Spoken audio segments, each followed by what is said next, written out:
தென்னாடுடைய சிவனே போற்றி, எந்நாட்டவர்க்கும் இறைவா போற்றி. மதுராந்தகம் அருள்மிகு மீனாட்சி அம்மையுடன் உரை வெண்காட்டி ஈஸ்வரர் ஆலயத்தினுடைய குடமுழுக்கு விழாவினுடைய முதல் நாள் கணபதி வேள்வி மற்றும் மகாலட்சுமி வேள்வியுடன் நவகிரக வேள்வியுடன் விழாவினுடைய தொடக்கம்.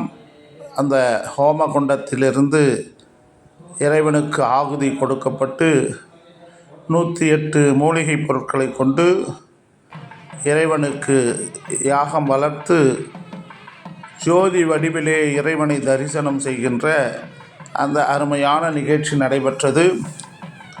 யாகத்தில் இடுகின்ற அந்த பொருட்களுடன் அடியார் பெருமக்கள் திருக்கோயிலை வலம் வந்து அந்த யாகத்திலே இடுகின்ற முக்கியமான அந்த 108 மூலிகை பொருட்கள் கொண்டு வந்து மங்களவாத்தியத்துடன் சேர்த்தார்கள்.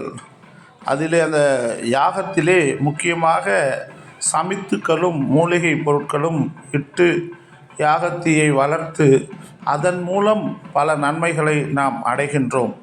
அப்படி அந்த யாகத்தியிலே குறிப்பாக இடுகின்ற பொருட்களை காண வேண்டுமென்றால் அருகம்புல், அரசு, ஆல், அப்தி, வில்வம், துளசி, வேம்பு, சென்னாயுருவி, வேலிப்பருத்தி, இலுப்பை, கருங்காலி, தேவதாரு, பொங்கன், மா, பலா, புனுகு, ஜவ்வாது, கஸ்தூரி, கோரோசனை, குங்குமப்பூ, வெண்கடுகு, குங்குல்யம், தசாங்கம், சாம்பிராணி, துகிலி, மருதாணி விதை, திருநீற்று பச்சளை, கற்பூரவல்லி, நொச்சி, ஆவாரை, குப்பைமேனி, தும்பை, தூதுவளை, வலம்புரிக்காய், இடம்புரிக்காய், கசிலாங்கண்ணி, துவரை, பாசிப்பயிறு, கொண்டைக்கடலை, மொச்சை, எள்ளு, உளுந்து, கொள்ளு, விளாமிச்சை வேறு, வெட்டி வேர், நன்னாரி வேறு, வெள்ளருகு, நாய்க்கடுகு, ஏலக்காய், இப்படி பல்வேறு ஹோமதிரயங்களை அந்த யாகத்தியில் கொண்டு செலுத்தி அதற்கு பிறகு அந்த யாகத்தியில் வளரும் அக்னி பகவானை இறைவனுடைய ஜோதியாக வணங்கி அந்த அக்னியை வளர்த்து இறைவனுடைய ஆற்றலை இந்த கோவிலில் இருக்கின்ற அத்தனை பக்தர்களும் பெறுவதற்காக ஆரம்பகால பூஜை சிறப்பாக நடைபெற்றது.